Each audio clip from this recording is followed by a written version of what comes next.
formation, puisque effectivement les seules formations qui ne sont pas couvertes, ce sont les formations spécifiques à la formation au niveau des tunnels, mais c'est des formations qui sont internes.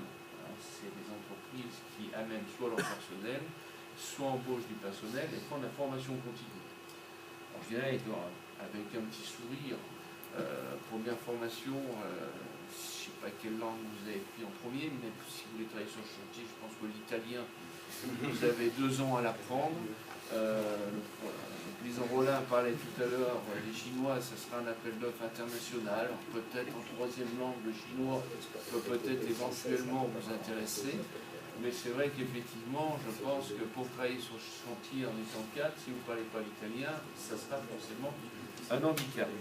Alors, c'est aussi un problème qui va être un problème important sur une vallée, parce qu'effectivement, tant de personnes, mais il va falloir les loger, il va falloir les nourrir, donc il y a toute une infrastructure qui va devoir se créer autour de pouvoir loger ces personnes. C'est aussi une tranche de vie, hein. C'est un chantier qui va durer longtemps.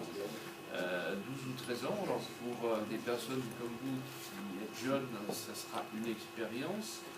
Pour des personnes qui seront à mi-parcours de leur carrière, ça sera leur fin de carrière. Donc un objectif, et puis aussi pour des jeunes comme vous, rester 10 ou 12 ans dans la vallée de la Maurienne. J'espère pour certains vous y trouvez un conjoint, une conjointe. Donc effectivement, ça sera peut-être un endroit où vous installez. Donc il faudra prévoir aussi l'après et aussi le pendant pour les entreprises locales. Parce que c'est vrai que l'outil de formation est là. On sait aussi que la main-d'œuvre globale est là sur la région Rhône-Alpes, mais il ne faut pas que tout cela siphonne les entreprises locales et que pense pour le bien-être de nos concitoyens savoie. Donc effectivement, il y a tout un jeu qui est compliqué, puisque comme on ne connaît pas la tétrale, il est compliqué de l'adapter. Il faut qu'on puisse adapter notre outil de formation, s'il existe, mais l'augmenter pour pouvoir sortir suffisamment de personnes qualifiées pour qu'il n'y ait pas un siphonnage dans les entreprises locales.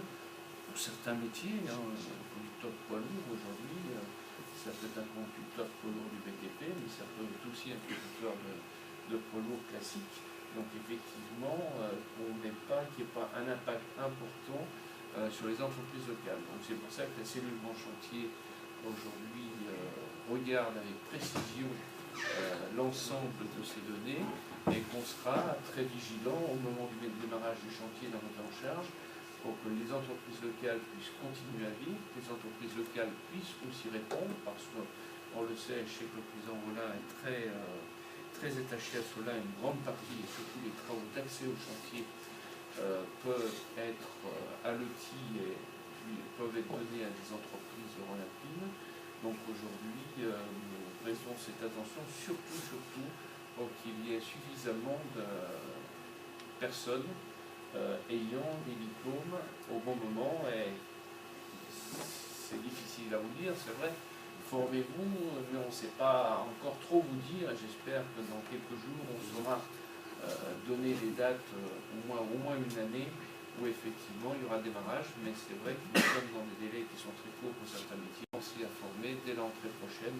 Si la date qui nous est annoncée est une date qui va devenir définitive, il va falloir commencer à former sur certains métiers pour pouvoir amener suffisamment de personnes et éviter un siphonnage des entreprises locales.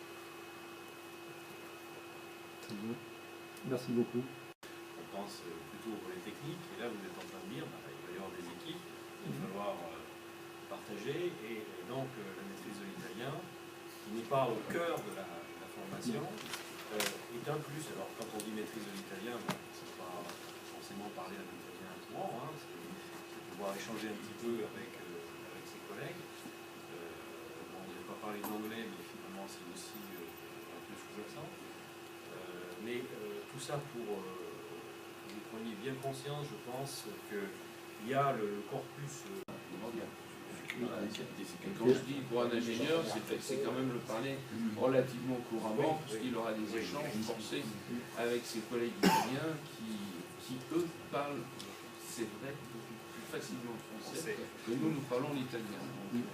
C'est valable d'ailleurs. Le futur maître d'ouvrage qui a été fixé par la société publique détenue par les États, qui sera le maître d'ouvrage de l'opération, qui succédera en permettant, parce qu'on est structure de pure maître d'ouvrage. Quand on recrute, un des éléments essentiels, c'est avoir une pratique de l'italien permettant les échanges. Si c'est bilingue, il y a l'importance de comprendre aussi cette dimension culturelle. Et je voudrais souligner quelque chose. L'enchaînement était très intéressant pour vos deux interventions, puisque ça montre que derrière cette dimension de tunnel, il y a l'idée de l'exceptionnalité, un peu du rêve aussi, de la dimension pionnière qui anime. Et il y a aussi... ont été, pour les dernières années, le plus gros chantier de Savoie. Personne ne le sait, mais ce chantier était le plus gros chantier de Savoie, et personne ne l'a vu en fin de compte. Alors quand on dit ça, c'est vrai qu'effectivement ça peut perturber, mais personne ne s'est aperçu que c'était le plus gros chantier savoyard. Bonjour à toutes et à tous. Donc Antoine Fatilla, moi alors à la fois je suis responsable CGT pour les transports, donc je m'occupe beaucoup des questions entre autres du Lyon-Turin. Donc transport, parce que je m'occupe aussi beaucoup des salariés qui sont dans le transport. Et puis au niveau syndical aussi. Mais a quand même investi pour plus de 30 millions d'euros. Il était le principal financeur de cette opération de 2002. Et je pense qu'il faut le dire au moment où le 1% logement est assez malmené, puisqu'il faut savoir qu'au plan national, du 1% logement pour les opérations en faveur des logements des salariés, il ne reste plus que 0,46%, ce qui veut dire qu'il manque 0,54% qui partent ailleurs. Donc quand on perd la moitié de la recette qui n'est plus affectée à son objet, ça pose un problème de fond, et je crois qu'il faut les uns et les autres que nous disions ces choses-là, puisque si on ne le dit pas, ça ne se sait pas, et tout le monde parle toujours du 1% logement, alors que le 1% logement ne représente que la moitié de ce il ne fait que la moitié de ce qu'il peut faire.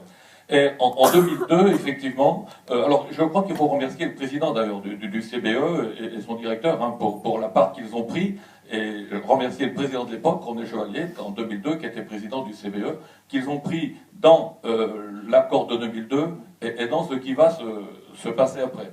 Je crois qu'il faut se rappeler ça, puisque c'est complètement fondamental. Et puis, puisqu'on en parle, comme ça n'a pas été fait, je crois qu'il faut aussi souligner la part importante qu'a pris dans cette opération Alain Simon, qui avait été détaché par le ministère de l'Équipement.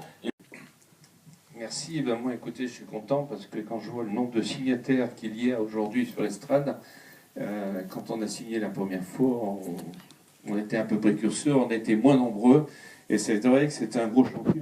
Je voulais remercier aussi, parce qu'on l'a oublié, un homme qui s'appelait Bruno Dupuis, qui était le directeur du travail à l'époque, et qui avait été, madame, notre prédécesseur, et qui avait été une cheville ouvrière, et qui avait œuvré fortement pour la signature de cet accord.